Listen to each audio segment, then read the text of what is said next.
I took another picture. It's getting greener now. If I leave in a few days, I will have finished taking a couple of months of pictures where you can see the progression of late winter to spring with this exact location. It was so windy today where I was, more in the industrial complex of Williams Lake. I guess today could be season 5, by the way. This could be the last video of today. Season 5. I'm going to post season 4, then season 3, then season 5. Season 4 is going to be, due to a contract renegotiation or conflict, the star of the show and his lawyers, which is not true, because of non-greed. I'm not a greedy guy. Decided to give permission for season 4 before season 3, and then season 5. Anyways, it was so windy, I had these windows open on both sides, and you should see the sand on my bed, like the dry sandstorm. It's like a Mummy movie, kind of lower Williams Lake area. Here it's windy too, but not, you don't get sand lifted as much here. So, yeah, so there's been about 6 garages that I couldn't get help from because either it's a long wait for an appointment or they're worried that I want to save them time by, preparing the vehicle, or they actually, don't want to give any kind of discount. They want to go by the book of how long it takes, or, whatever. So, and the guy never showed up. So there's about 6 garages, 1 canceled. And then there's about three people that say help for free or help at a low rate, and they just don't know how to make appointments and be there. So I stopped getting tire and bought a kit that is more electrical stuff. I was going to buy a little blowtorch. I didn't want to spend the money yet on that. I watched some more videos about getting the OBD code, although it might be OBD1. I'm not sure. But I took screenshots of that video, and I'll try to get that code again before the thermostat change that I would do myself. I bought one of those siphoner things where I'll take my time all day tomorrow, unless it rains all day, and siphon some of it out and be very careful that none goes, so none of the dogs or cats around here would get harmed by that. And try to do the thermostat myself.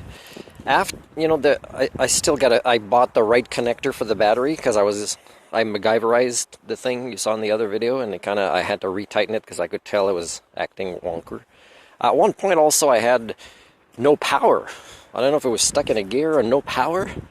That went away the next time I restarted it.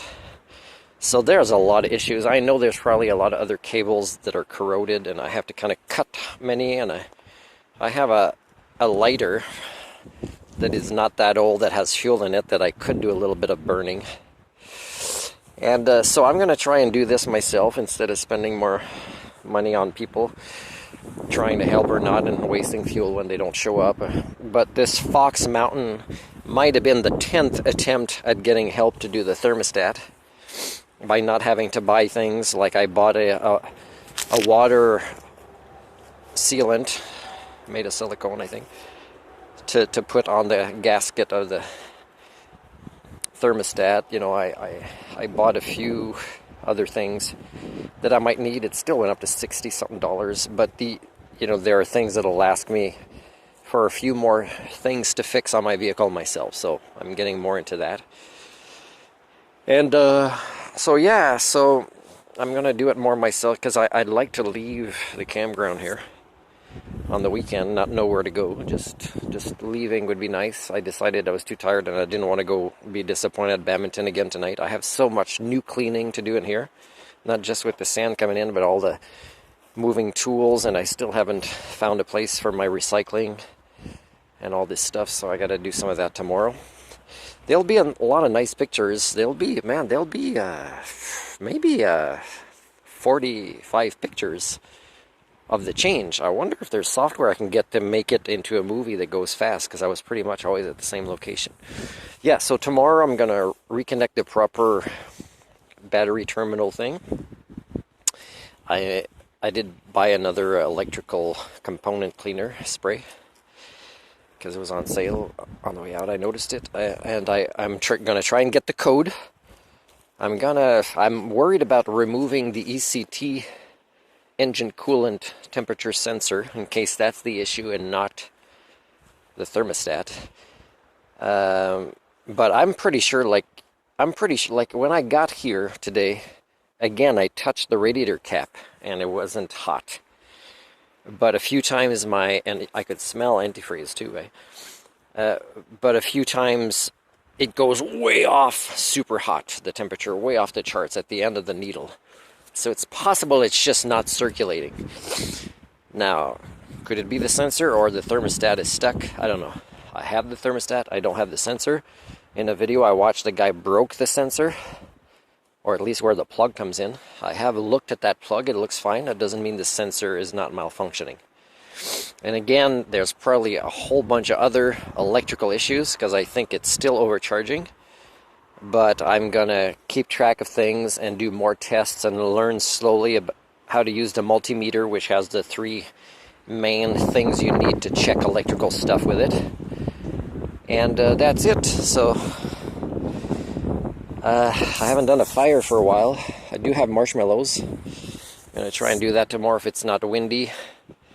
And I'm trying not to waste food. I rotated some ice packs, but I really gotta wash, take a shower, and got some library DVDs that I could watch. And now I got a hot chocolate. We're gonna eat a bit of the chocolatey desserts I bought.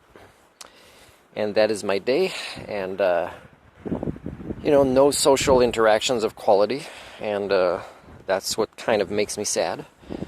I'll get feelings from the movies that are related to emotions among interactions of social creatures.